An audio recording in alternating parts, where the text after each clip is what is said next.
reading from the Gospel of Matthew. Jesus said, "For I tell you, unless your righteousness exceeds that of the scribes and the Pharisees, you will never enter the kingdom of heaven. You have heard that it was said to those of ancient times, 'You shall not murder,' and 'Whoever murders shall be liable to judgment.' But I say to you that if you are angry with a brother or sister, you will be liable to judgment. And if you insult a brother or sister, you will be liable to the council. And if you say, 'You fool,' you will be liable to the hell of fire. So when you are offering your gift at the altar, if you remember that your brother or sister has something against you, leave your gift there before the altar and go. First, be reconciled to your brother or sister, and then come and offer your gift. Come to terms quickly with your accuser while you are on the way to court with him, or your accuser may hand you over to the judge, and the judge to the guard, and you will be thrown into prison. Truly, I tell you, you will never get out until you've paid the last penny."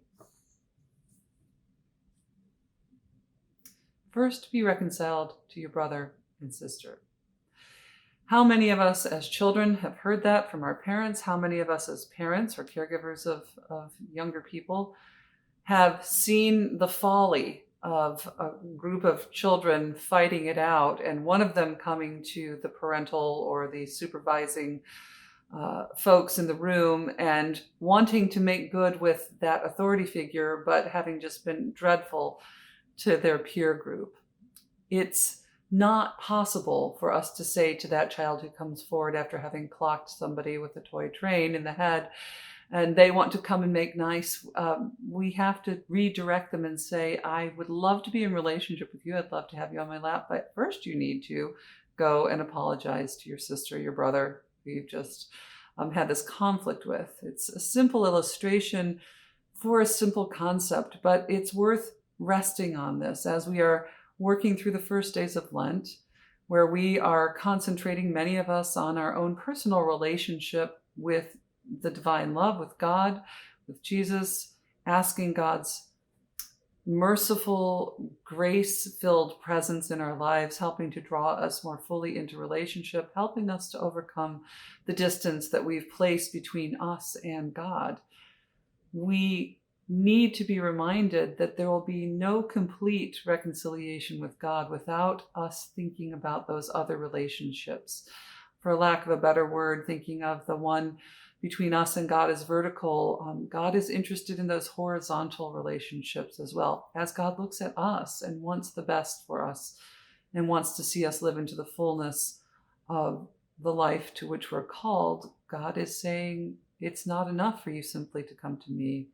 You must first go and be reconciled to your brother and your sister. We have difficult relationships. We have some relationships that will never be safe enough to be without boundaries, but even so, we are able to offer forgiveness, to offer our own apologies where necessary and where appropriate, and to bring all of ourselves, not just our focus on God, but to bring our whole selves, all of our relationships, into God's loving embrace of us. So as you continue through these first days of Lent, I hope that you find yourself supported by a sense of God's loving presence and grace, and given the courage to look honestly not only at yourself and any distance between you and God, but look at yourself and any distance that remains between you and a sister or brother. May God give you the courage to face with honesty and with hope and with love any places where you may need to mend the space between you and another. May God be with you this day. May God bless you and God keep you this day and always. Amen.